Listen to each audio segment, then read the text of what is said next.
नमस्कार मित्रों, तंत्र मंत्र वाइब्स की आज की वीडियो में आपका स्वागत है। आज हम बात करेंगे केतु के सप्तम भाव में प्रभाव में। जी हाँ मित्रों, तो सप्तम भाव है वो हमारे लिए बहुत ही अहम, बहुत ही इम्पोर्टेंट, बहुत ही महत्वपूर्ण है, क्योंकि सप्तम भाव जो है हमारे जीवन साथी से जुड़ा हुआ भाव है, हमारे पार्टनरशिप से जुड़ा हुआ भाव है। और यहाँ बैठ कर केतु हमारे लगन को देखता है तो हमसे जुड़ा हुआ भाव है। यहाँ बैठ कर केतु एकादश भाव यानी 11वें भाव को देखता है, लाभ स्थान को देखता है, तो हमारे लाभ से जुड़ा हुआ भाव को देखता है, तो इसका संबंध सीधा हमारी जेब पर पड़ता है। तो उसके विषय में भी जानेंगे। और यहाँ पर बैठा केतु जब तीसरे भाव को देखता है अपनी नवम दृष्टि से, तो कैसा संबंध रहेगा हमारा हमारे छोटे भाई बहन से, और कितने पराक्रमी हम रहेंगे, तो इसके बारे में आज जानेंगे। मित्रों, सप्तम भाव जैसे कि मैंने आपको बताया, ये अब पार्टनरशिप का भाव है, या पार्टनरशिप में हमने कोई कार्य करना है उसका भाव है। और सबसे महत्वपूर्ण, सबसे इम्पोर्टेंट, हमारे जीवन साथी से हमारे कैसे संबंध रहेंगे, क्या हम खुशी खुशी वैवाहिक जीवन जिएंगे, या हमारे तलाक के योग बनेंगे और संबंध विच्छेद हो जाएंगे, और क्या हम उस संबंध विच्छेद होने के कारण तनाव में चले जाएंगे। तो आइए जानते हैं इसी के बारे में छोटे से वीडियो में। दोस्तों, सर्वप्रथम सप्तम भाव के विषय में जानकारी दी जो कि ये भाव हमारे जीवन साथी का भाव है। तो जब भी केतु सप्तम भाव में बैठेगा और मित्र राशियों में बैठेगा, मित्र राशियां वैसे केतु की अपनी कोई राशि नहीं है, पर वैचारिक मतभेद कई जगह है। तो मतांतर जो भेद है कि भाई कई कुछ बोलते हैं कि उच्च राशि का है किसी में नीच का, तो उस विषय में ना जाके सिर्फ हम देखेंगे कि केतु अगर अच्छा है, अब किसमें अच्छा है किसमें बुरा है ये किसी अन्य वीडियो में बताएंगे। सर्वप्रथम देखेंगे केतु यदि अच्छा है, केतु यदि अच्छा है तो आपका जीवन साथी जो है वो आपके लिए तो अच्छा होगा, पर वो समाज के हिसाब से वो बड़ा रहस्यमयी होगा।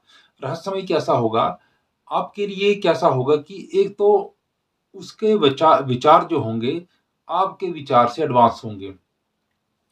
अगर आप कोई बिजनेस प्लान सोच रहे हैं, एक उदाहरण दे रहे हैं, मान लीजिए आप कोई बिजनेस करने की सोच रहे हैं, तो उस बिजनेस में कितनी सफलता होगी, अगर उसके बारे में आप विचार विमर्श करेंगे। मान लीजिए आप ये सोच रहे हैं कि मैं किसी पर्टिकुलर एरिया में, मान के चलते हैं कि आप पर्टिकुलर एरिया में लोहे का कारोबार कर रहे हैं, आप ये सोचकर कि वहां पर जो है कंस्ट्रक्शन का जो काम में है बिक्री ज्यादा होगी, पर जो आपका जीवन साथी है उसकी सोच आपसे इतनी एडवांस होगी कि वो आपको बोलेगा कि आप कंस्ट्रक्शन के काम का सामान के साथ साथ जो है अन्य सामान भी आप साथ में डालिए, यानी आपका सिर्फ लोहे का काम ना होके आप कुछ उससे रिलेटेड और सामान भी डाल दीजिए, यानी वो आपसे कदम आगे सोचेगा। और जिसके कारण जो है समाज में कई बार लोग उनको चालाक या वाचाल समझते हैं कि ये हर चीज में जो है चालाकी से अपना मतलब निकालते हैं, क्योंकि लोगों को ऐसा लगता है कि जो आप चाहते हैं उससे ज्यादा आपके जीवन साथी में जो है महत्वाकांक्षाएं हैं, जिसके कारण वो जो है हर चीज को जो है ज्यादा मांग रहा है। पर मित्रों, वो सिर्फ समाज की सोच है, पर आपके लिहाज से अगर देखा जाए या आपके वैवाहिक जीवन के हिसाब से देखा जाए वो आपके लिए अच्छा है, क्योंकि जब सप्तम भाव में केतु बैठेगा तो इसमें आपको आपके जीवन साथी का संपूर्ण सहयोग मिलेगा। ये उस विषय में है जब आपका केतु यहाँ बैठ के अच्छा फल दे रहा है, ये शुभ ग्रहों द्वारा दृष्ट है, ये मित्र राशि में बैठा है, ये तब की बात हो रही है। दूसरा, यहाँ बैठा केतु आपके लाभ स्थान को भी देख रहा है, यानी एकादश भाव को। तो दिखती बात है, जब आपका जीवन साथी का सहयोग रहेगा तो आपको लाभ भी उस हिसाब से मिलेगा, क्योंकि आपके कार्य क्षेत्र में आपका साथ जो है आपका जीवन साथी देगा, यानी आपको पूर्ण सहयोग मिलेगा। आप जो भी काम कर रहे होंगे उसमें आपको एक चौकीदारी नहीं होगी, या आपकी जवाबदेही नहीं होगी क्यों किया, कैसे किया, कब किया। उल्टा आपको जो है सहयोग मिलेगा कि हाँ, अगर आप ऐसा कर रहे हैं तो हम इसको बढ़ाने के लिए और लाभ कराने के लिए और अच्छा बेनिफिट प्रॉफिट कमाने के लिए हम साथ में ये काम भी, जैसे मैंने पूर्व में उदाहरण दिया, इसको भी हम कर सकते हैं। फिर ये आपके लगन पर भी जो है प्रभाव सीधा डाल रहा है, क्योंकि सप्तम भाव में बैठा केतु जब लगन को देखेगा तो लगन हमारा स्वयं का भाव है, यानी स्वभाव हमारा कैसा हो रहेगा। तो यहाँ बैठे केतु जब लगन को देखते हैं तो कहीं न कहीं आपको ये भी बोलते हैं कि आपने अपने लिए जो है समय निकालना है। तो जब आपका विवाह हो जाता है तो वो अपने का दायरा थोड़ा बढ़ जाता है, यानी फिर आपका जीवन साथी है वो भी आपके अपना ही हो गया। यानी अर्धांग या अर्धांगी आधा अंग है, तो उसमें फिर अपने का मतलब ये नहीं है कि आप पर आज के ट्रेंड चला हुआ है कि शादी की है और मियाँ भी बोलेंगी मेरा पर्सनल स्पेस। मित्रों, पर्सनल स्पेस क्या होता है? जब आपने विवाह कर दिया है तो पति पत्नी का पर्सनल स्पेस तो एक ही हुआ, तो उसमें पर्सनल स्पेस की तो बात ही नहीं हुई है। अब आप देखिए, जो कोई प्रेमी प्रेमिका होते हैं वो अपनी कोई भी बातें अपनी प्रेमी अपनी प्रेमिका से नहीं छुपाता और प्रेमिक अपने प्रेमी से नहीं छुपाती, पर विवाह के बाद कई जगह देखा गया है, हमेशा ये बोला जाता है कि मेरा एक पर्सनल स्पेस है, आप उस दायरे में रहो। जब आपने विवाह कर दिया, जो हमारे हिंदू धर्म के अनुसार जो है, पति का भी कुछ कर्तव्य है और पत्नी के भी कुछ कर्तव्य है, यानी दोनों को बराबर रखा गया है। अगर पत्नी अर्धांगिनी है, आधे अंग पत्नी पत्नी को माना गया है, तो वो जो आधा अंग जो है पति का भी माना गया है, तभी वो अर्धांगिनी मानी गई है। तो पर्सनल स्पेस का जो यहाँ बात मैं कर रहा हूँ वो है दोनों पति पत्नी के लिए, कि जब सप्तम भाव में केतु बैठ कर लगन को देख रहे हैं तो आप अपनी फैमिली, अपनी पत्नी, अपनी अर्धांगिनी के लिए भी समय निकाल के, यानी वो समय ऐसा हो वो सिर्फ आपके पारिवारिक का ही समय हो, अन्य कोई ना हो बाहर वाला। उनके लिए जब आप समय निकालेंगे तो यहाँ बैठे केतु आपको और अच्छा प्रभाव देंगे। फिर पराक्रम भाव पर भी यहाँ सप्तम भाव में केतु जो बैठे हैं वो अपनी नवम दृष्टि से देख रहे हैं। पराक्रम, जैसे मैंने पूर्व की कई वीडियो जिसमें भी राहु तृतीय भाव या केतु तृतीय भाव के बारे में बताया, तो वहां पर पराक्रम की परिभाषा को बताया है कि पराक्रम वो नहीं है कि किसी से लड़ाई झगड़ा करके आप जीत गए। पराक्रम है आजकल की परिस्थितियों से, विकट परिस्थितियों से सामना करके उससे जूझते हुए आप अपने लक्ष्य को प्राप्त करें, वही पराक्रम है। तो यहाँ सप्तम भाव में बैठा हुआ जो केतु है, जब आपके पराक्रम भाव पर दृष्टि डालता है, तो यदि आप में कभी भी अपने कॉन्फिडेंस लूज होगा, आपको अपने पर संदेह होगा, तब आपका जीवन साथी जो है आपके लिए जो है एक दीवार की तरह कार्य करता हुआ, आपके हर समस्या का समाधान करता हुआ, आपको उस विकट परिस्थिति से बाहर निकालता हुआ आपके पराक्रम में बढ़ोतरी करेगा। तो सप्तम भाव में जब केतु बैठेगा, ये पूर्ण रूप से आपको सहयोग ही देगा, पर सहयोग मिलेगा आपको अपने जीवन साथी के थ्रू। ये वैवाहिक व्यक्ति के संबंध में बात कर रहा हूँ। अब जो विवाहित नहीं है, अगर वो पार्टनरशिप में काम कर रहे हैं, तो उनको एक बात विशेष ध्यान करके रखनी है कि अब मान लीजिए आपकी पार्टनरशिप है, तो वहाँ पर आप अपना शेयर ज़्यादा करिए, क्योंकि सप्तम भाव में जब भी केतु का संबंध बनता है, ऐसा व्यक्ति किसी के अंडर काम नहीं कर सकता, यानी किसी के नीचे दब के काम नहीं कर सकता। वो स्वयं राजा की तरह काम करने जाता है, स्वयं मालिक की तरह काम। तो मान लीजिए अगर आप 2 लोग व्यक्ति काम कर रहे हैं, तो आप अपना 1 या 2% शेयर ज़्यादा रखिए, 50-50 में काम मत कीजिए। तो उसमें जो है ग्रह को हमको ये समझाना है कि नहीं, हमारा शेयर ज़्यादा है, तो हमारा हक ज़्यादा है, तो जिसका हक ज़्यादा होता है तो कहीं न कहीं उसका हक मालिकाना यानी मालिक वो होता है। तो यदि आप वैसा कार्य करेंगे तो आपका जो भी पार्टनर होगा, वो भी आपको पूर्ण रूप से सहयोग करेगा, क्योंकि आप उसके कंट्रोल में काम नहीं करोगे, वो आपके कंट्रोल में काम करेगा। तो ये सप्तम भाव में जब केतु बैठता है तो ये हमारे को जो है पार्टनरशिप में बहुत ही अच्छी जो है पकड़ देता है। साथ ही साथ मित्रों, आपको ये कहीं न कहीं घुमक्कड़ भी बना देता है। घुमक्कड़ कहने का मतलब है कि आपको अलग-अलग जगह में जाना पसंद है। अब मान लीजिए अगर बचपन से चले, आपके बाल्यकाल से चले, तो आप क्या करेंगे, आप देखेंगे अपने जीवन को कि आप एक ही शहर में रहते हुए अलग-अलग जगह स्कूलिंग की होगी आपने। उसके बाद जब आप बड़े हुए होंगे, तो नौकरी के लिए भी आप अलग-अलग नौकरी की तलाश में गए होंगे। अमूमन ये देखा जाता है कि कुछ व्यक्ति 6 से 7 साल तक वो पहले नौकरी करते हैं, उसके बाद उनके मन में विचार आता है व्यापार करने का, यानी अपने कार्यक्षेत्र को चेंज करते हैं। तो कई बार इससे उनको समस्या भी आती है कि हमारा कार्यक्षेत्र चेंज हो रहा है। पर जब लास्ट में जो है केतु क्या बोलना चाह रहा है यहाँ पर, कि आप एक सबक लो कि कौन आपका साथी है और कौन आपका दुश्मन है। क्योंकि सप्तम भाव में है, साथी का भाव है, पार्टनरशिप का भाव है, तो किसी भी प्रकार की पार्टनरशिप हो सकती है। पिता पुत्र की हो सकती है, माता के साथ की हो सकती है, दोस्तों की हो सकती है, भाई बहन की हो सकती है, पति पत्नी की। पार्टनरशिप तो पार्टनरशिप है। तो केतु यहाँ पर बैठ के यही आपको समझाते हैं कि आपकी पार्टनरशिप कैसे रहेगी। आपको समझना है कौन आपका सुख और दुख का साथी है और कौन आपका सिर्फ सुख का साथी है। तो यहाँ बैठे केतु आपको वो चीज बहुत अच्छे से समझा देते हैं, क्योंकि केतु देव का कार्य ही क्या है, परिश्रम, मेहनत, ईमानदारी से अगर उस भाव के फल के प्रति आप कर्म करेंगे तो वो आपको देंगे। और मित्रों, एक और बात मैं आपसे कहना चाहूंगा कि आज की डेट में, आज के समय में सच्चे पार्टनर, सच्चे साथी की पहचान ये नहीं है कि वो दुख में आपका साथ दे।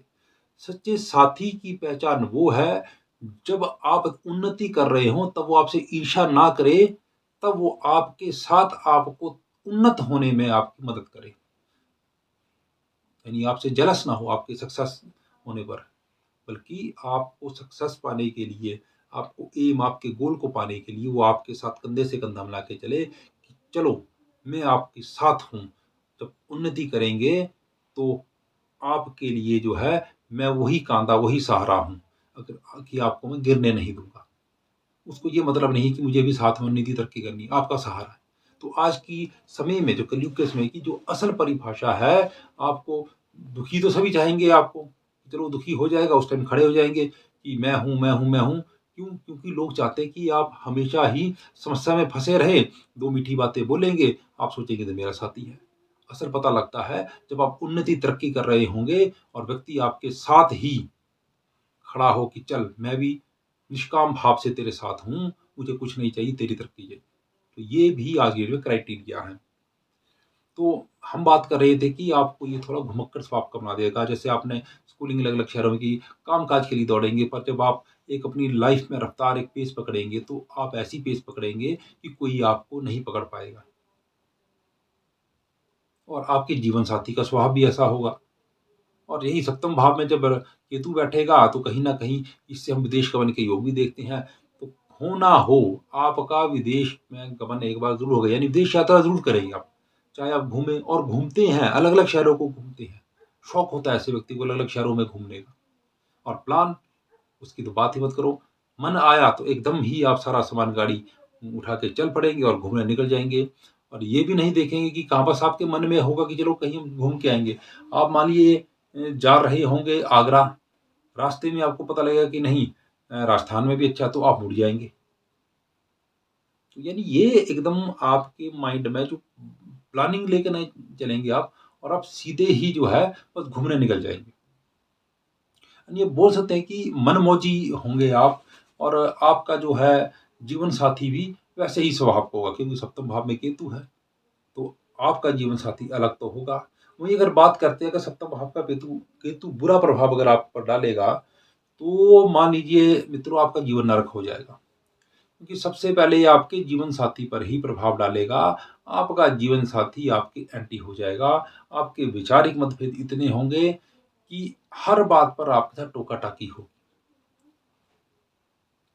अगर आप बोलते हैं कि दिन है, तो आपका जो जीवन साथी है या आपका पार्टनर है उसको रात बोलेगा। यानी आपका कुछ भी बात नहीं होगा। हाँ, पर नियति के कारण आप जो है इकट्ठे होंगे। यानी किसी कारण से आपका विवाह हो गया होगा, नीति कारण आपने पार्टनरशिप कर ली होगी, आप व्यापार में चले गए होंगे किसी के साथ, वो नीति के कारण गए होंगे। पर जब असल में जब आप कार्य करने लगते हैं या साथ रहने लगते हैं, तो वो नियति जो आपको ये समझाती है कि देखो कि आपने किसी समय उस नीति का इशारा ना समझ के जो है गलत दिशा की ओर आप चले गए, और उस गलत दिशा की ओर जा करके जो है आपने अपना ही नुकसान कर दिया। तो मित्रों आपका जीवन नर्क होने से जो है कोई नहीं बचा पाएगा, क्योंकि तब आप जो है बेईमानी के रास्ते में चल पड़ेंगे। ये सप्तम भाव के केतु वालों की एक कमी हो सकती है, क्योंकि जो जब भाग दौड़ करते हैं तो ये अट्रैक्ट हो जाते हैं, आकर्षित हो जाते हैं दूसरे की तरफ को, और उस समय ये अपने जीवन साथी, अपने पार्टनर को धोखा भी देने लग पड़ते हैं। इनके मन में विचार उत्पन्न हो जाता है कि उसको क्या पता लगेगा, क्योंकि केतु है दिमाग से तो खेलेगा। हमारे दिमाग को कंट्रोल करता है केतु। छाया ग्रह है, छल भी करेगा। तो उस छल से हमको बचना, कर छल कर दिया तो आपका वही जीवन साथी जो आपके लिए सहयोगी है, वो आपको तब तक नहीं छोड़ेगा जब तक आपको उस कर्म की सजा ना मिल जाए। याद रखना मित्रों, यदि आप कोर्ट कचहरी के चक्कर में पड़ जाएंगे तो हार आपकी हो जाएगी, अन्यथा यदि आपका जीवन साथी साथ होगा तो कोई भी शत्रु आपके सामने खड़ा नहीं हो सकता। सप्तम भाव का केतु अगर अच्छा है तो शत्रु खुद आपके पैरों में पड़ जाएंगे, आपको कुछ करने की आवश्यकता नहीं। ऐसा प्रभाव है सप्तम भाव का केतु। यदि आप शुभ कर्म कर रहे हो, सब ठीक कर रहे हो, खुद ब खुद, यानी हम यदि बोले कि शत्रु हंता का कार्य ये करता है, शत्रु को चने, लोहे के चने चबा देंगे आप।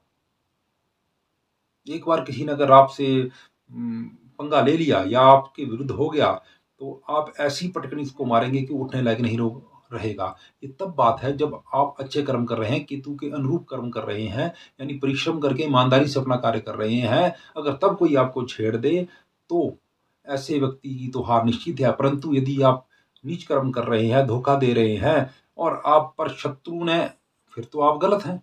अगर गलत होंगे तो केतु महाराज का सीधा एक ही फंडा है, सीधी बात, नो बकवास। वो बोलते हैं कि अगर ईमानदारी से कार्य करना है तो करो, नहीं तो तुमको वैसा बेईमानी वाला मैं भी तुम्हारे साथ बेईमानी करके छल करूंगा और फिर आपको कोई नहीं बचा सकता। तो ये खास बात आपने ध्यान रखनी है कि अपने जीवन साथी को कभी भी नाराज नहीं करना। नाराज कर दिया, धोखा दे दिया, आपको कोई भी शक्ति नहीं बचा सकती। तो क्षमा मांग लीजिए एक अपनी गलती की। गलती एक बार होती है, दूसरी बार अगर आप फिर वही रिपीट करेंगे तो गलती नहीं है, और जानबूझ के किया हुआ कर्म हो जाएगा। एक बार अनजाने में अगर गलती हो जाती है आपकी, जानबूझ के नहीं, और ये समझाइए, बैठिए, पर उस चीज को सॉर्ट आउट करिए, चाहे आपका पार्टनर हो चाहे आपका जीवन साथी। क्योंकि यहाँ पर बैठा केतु जब लाभ स्थान को भी देखेगा तो कहीं ना कहीं आपके लाभ को भी शून्य, जीरो कर देगा। तो जितना भी आपने पैसा कमाया होगा थ्रू पार्टनरशिप, ये कैसे मर्जी, जीरो हो जाएगा। लगन को देख रहा होगा मित्रों, तनाव इतना हो जाएगा कि अपने आप को आप आइसोलेशन में डाल दोगे, डिप्रेशन का शिकार हो जाओगे। क्यों केतु सीधे दिमाग से खेलेगा, हमारे स्वभाव से खेलेगा। तो छल जब करेगा आपका सब कुछ तबाह कर देगा। आप किसी से मिलना तक पसंद नहीं करेंगे यदि केतु खराब होगा। सबसे ज्यादा जिसके सप्तम भाव में केतु होगा, लगन में दृष्टि होगी, लगन में केतु सप्तम भाव में दृष्टि होती है, ऐसे लोगों पर ऊपरी हवाओं, भूत प्रेत जिन्न पिशाच आदि का यदि ये खराब हो केतु ग्रह तो सबसे ज्यादा असर इन पर होता है। हम बोलते हैं किसी को कि भाई कई बार किसी ने कुछ किया भी नहीं होता है, हम किसी चौराहे को क्रॉस कर देते हैं तो ये खुद ही वैसी नेगेटिव एनर्जी चलने लग पड़ती है। शायद कुछ लोग विश्वास ना करें, पर विश्वास करना पड़ता है। अगर परमात्मा है तो आत्मा है, भूत है, प्रेत है, मैं अनेक बार बोल चुका हूँ, और ये मेरी परखी हुई चीजें हैं। ऐसा नहीं है कि सिर्फ मैं आपको कुंडली विश्लेषण के आधार पर बोल रहा हूँ। कई व्यक्ति मेरे पास आए हैं जिनको ऐसी चीजों ने परेशान किया होता, भूत प्रेत जिन पिशाच, और जिनका जो है समाधान जो है भगवती की कृपा से, महाकाली की कृपा से हमने किया। प्रत्यक्ष भी होते हैं, दिखते भी हैं, वो परिस्थितियां अलग होती हैं। कई लोग आते हैं, ऐसे प्रमाण हैं हमारे पास कि जिनको डॉक्टर ने मना कर दिया था कि अब ये व्यक्ति जो है 1 हफ्ते ज्यादा नहीं जिएगा, भगवती की कृपा से जो है वो आज तक ठीक है। ये चीज होती है, उसमें प्रभाव जो है इन ग्रहों का, चंद्रमा न कमजोर हो, केतु कमजोर हो, राहु कमजोर हो, ये चीजें जो है नेगेटिव एनर्जी को अट्रैक्ट करती है। तो मित्रों, ये ऐसे लोगों को बहुत ही ध्यान रखना है जिनका केतु सप्तम भाव में कमजोर है, उन पर ये अट्रैक्ट कर जाएगी ये चीज। उन पर ये जो है पर तंत्र, पर मंत्र, काला जादू जल्दी असर कर जाता है। फिर ये जब तृतीय भाव को देखता है तो आपके पराक्रम यानी आपके कॉन्फिडेंस को भी लो करेगा। यदि आप नीच कर्म कर रहे हैं और कॉन्फिडेंस लो होगा तो आप कुछ भी कार्य नहीं कर सकते। यदि आपको आता भी होगा तो भी आप वो कार्य नहीं कर सकते हैं। तो कहने का मतलब ये है कि किसी भी भाव पर यदि केतु बैठे तो ये ऐसा नहीं है कि वो खराब ही होगा, वो अच्छे भी है। वो हमारे कर्मों पर बहुत कुछ निर्भर करता है। ये अच्छे कर्म करेंगे तो केतु हमको अच्छा फल देगा, बुरे कर्म करेंगे तो केतु बुरा फल देगा। तो अब जानते हैं कि सप्तम भाव में केतु है, हमको बुरा प्रभाव दे रहा है, तो उपाय क्या करें। सबसे पहले तो देखिए, सबसे पहले महत्वपूर्ण बात मैं हर बार यह बोलता हूँ, अपने स्वभाव को, अपने जो है कर्म को बदलिए। सप्तम भाव में केतु बैठ के हमको ये बोल रहा है कि हमको अपने पार्टनर से ईमानदारी बरतनी है और अपने जीवन साथी के प्रति हमको जो है लॉयल रहना है। तो ये बात तो आपने गांठ बांध के रखनी है कि कोई भी ऐसा कर्म नहीं करना है जिससे अपने पार्टनर को या आपके जीवन साथी को ऐसा लगे कि आपको धोखा दे रहे हैं, आपको यहाँ पर क्रिस्टल क्लियर ट्रांसपेरेंट रहिए, कुछ चीज छुपाइए मत। ये आपके जो है लाइफ का मंत्र हो जाएगा। यदि आप ऐसे चलेंगे तो आप कभी भी मात नहीं खाएंगे। दूसरा, हम उपाय क्या करें मित्रों? उपाय सिर्फ एक और जबरदस्त उपाय है। क्या उपाय करेंगे? यदि सप्तम भाव में केतु हो, देखिए पार्टनरशिप का भाव है, यानी दो लोगों का भाव है, तो इसमें आप क्या करिएगा, जब भी ऐसी स्थिति उत्पन्न होती है, फ्रिक्शन की स्थिति उत्पन्न होती है, आपको लगता है कि ठीक नहीं है, तो आप क्या करेंगे, इस बार आप 2 नारियल लेंगे, 2 गरी का गोला जो खाने वाला होता है, 2 गरी गोला लेंगे। दोनों को आप सरसों के तेल से जो है अच्छे से मालिश करेंगे और ऊपर से काट लेंगे, और काटने के बाद उसके अंदर जो है वो आटे को में चीनी मिला करके, आटे को थोड़ा भून लीजिएगा देसी घी पर, और चीनी मिलाकर उन दोनों गरीकुलों को आप अच्छे से बंद करेंगे, और इस बार आप जो है सफेद तिल उसके अंदर डालेंगे ऊपर, और फिर उन दोनों गरीगोलों को लेके जाएंगे आप पीपल के पेड़ के पास, जहां पर जो है आपको चींटियां मिले पीपल के पेड़ के पास। अगर चींटियां नहीं भी होगी तो भी आप पीपल के पेड़ के पास ले जाएंगे शनिवार की संध्या को। वहां पर दोनों नारियल को कटे हुए सिर को, यानी अब इस बार आपने जोड़ना नहीं है, वो कटा हुआ ही आपने ले जाना है, और वो जो है वहां पर आपने रख देना है। और उस पीपल के पास जो है जब आप रख के आएंगे, उसके बाद घर में आप आके क्या करेंगे, आप माता दुर्गा, अपने घर में ही क्या करना है, माता दुर्गा के नाम से आप सरसों के तेल का दीपक जो है आप भगवती को लगाएंगे, और जो भी आपकी समस्या माता के आगे बोलेंगे, और आप देखेंगे 15 दिन के अंदर ही जो है जो भी बुरे योग है, जो समस्या है, उसका आपका समाधान होना शुरू हो जाएगा। उपाय करिए, निश्चित रूप से भगवती की कृपा से आपका जीवन खुशहाल होगा और आपकी समस्या दूर होगी। मित्रों, विश्वास करता हूँ, और ये मैं मान के चलता हूँ कि आपको हमारे वीडियोस अच्छे लगते होंगे। यदि अच्छे लगते हैं तो चैनल को सब्सक्राइब करिए। ज़रूरी नहीं कि हर व्यक्ति को वीडियो अच्छे लगे, कुछ कमियां, हमें अनेक कमियां हैं, क्योंकि व्यक्ति जो है जीवन के अंत तक सीखता ही रहता है, तो हम सीख ही रहे हैं, हर क्षण हर पल सीख ही रहे हैं। तो यदि किसी को वीडियो अच्छा भी नहीं लगता है तो वो अपने सुझाव हमारे व्हाट्सएप पर दे सकता है कि क्या कमियां रह गई है, ताकि उसको हम आगे से दूर करके अच्छे से वीडियो बना के आप तक लाएं। और मित्रों, इस वीडियो को भी आप शेयर और लाइक करिए, ताकि अन्य लोगों तक ये वीडियो पहुंचे और वो इन निःशुल्क उपायों से अपने जीवन की समस्याओं का समाधान कर सके। अन्य किसी भी प्रकार की सहायता यदि किसी ने लेनी है, या अन्य किसी प्रकार का किसी ने समाधान प्राप्त करना है, चाहे घर में किए किराए का है, चाहे किसी की सवारी बंधी हुई है, भूत प्रेत किसी के घर में असर कर रहे हैं, या किसी के घर में जादू टोना टोटका किया है, उसके बारे में समाधान लेना है, तो हमारे व्हाट्सएप नंबर पर कॉन्टैक्ट करिए, आपकी समस्या का अवश्य समाधान किया जाएगा। तो आज का वीडियो यहीं समाप्त करेंगे। कल हम एक नई वीडियो के साथ आएंगे राहु के अष्टम भाव में प्रभाव के बारे में। तब तक के लिए जय महाकाली।